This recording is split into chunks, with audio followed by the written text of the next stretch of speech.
최근 잇따르고 있는 정부 전산망 마비 사태와 관련해서 정부가 장애 원인과 향후 대책에 관해서 긴급 브리핑을 했습니다. 일부 네트워크 연결 장비의 이상 때문에 시스템이 마비됐고 외부의 해킹 징후는 발견되지 않았다고 밝혔는데요.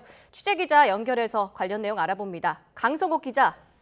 네, 강성욱입니다. 네, 지난 17일이었죠. 이 대규모 행정 전산망이 마비되면서 큰 혼란이 발생을 했었는데요.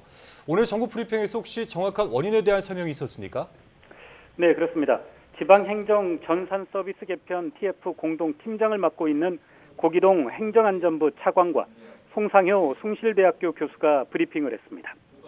먼저 정부 TF는 이번 정부 전산망 마비의 원인으로 네트워크 연결 과정에 있는 일부 장비의 이상을 꼽았습니다. 해킹 징후는 보이지 않았다고 설명했습니다. 외부에서의 공격과 내부에 심어놓은 스파이웨어 등 다양한 상황을 가정해 보안 당국과 함께 확인한 것이라고 덧붙였습니다.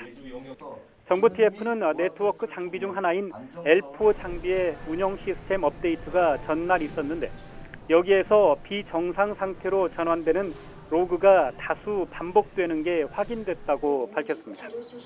또한 네트워크 장비인 라우터에서 패킷을 전송할 때 용량이 큰 패킷이 유실되는 현상이 관찰됐는데 특히 1500바이트 이상의 패킷은 약 90%가 유실된 것으로 확인됐다고 밝혔습니다.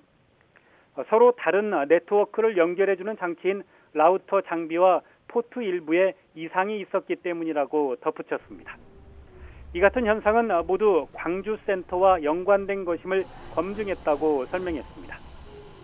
정부 TF가 설명은 복잡하게 했지만 이번 대규모 전산망 마비의 원인으로 꼽은 라우터나 포트는 가정집에서도 컴퓨터나 네트워크를 연결할 때 사용하는 기초적인 연결 장비들입니다. 이런 연결 장비가 낡았거나 또는 원인 미상으로 이상 작동하면서 비롯된 것이라는 설명입니다.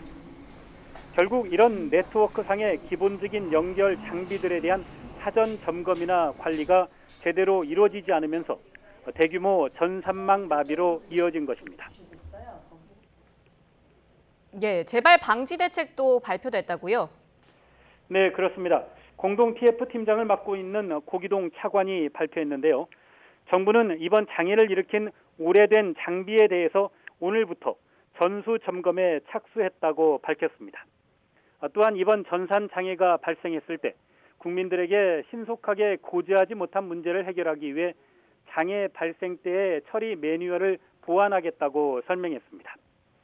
아울러 전산 장애가 발생했을 때 신속한 복구 조치가 가능하고 시스템이 중단되는 상황에서도 행정 서비스가 제공될 수 있도록 행정 조치 방안을 마련하고 대응 매뉴얼을 수립하겠다고 밝혔습니다.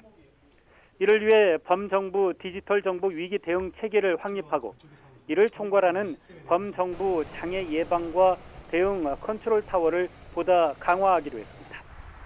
마지막으로 국가정보자원관리원의 운영 방식을 전면 재검토하기로 했습니다.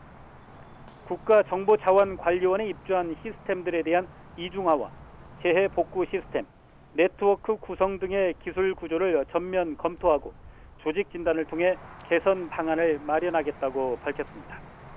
지금까지 전국부에서 YTN 강성욱입니다.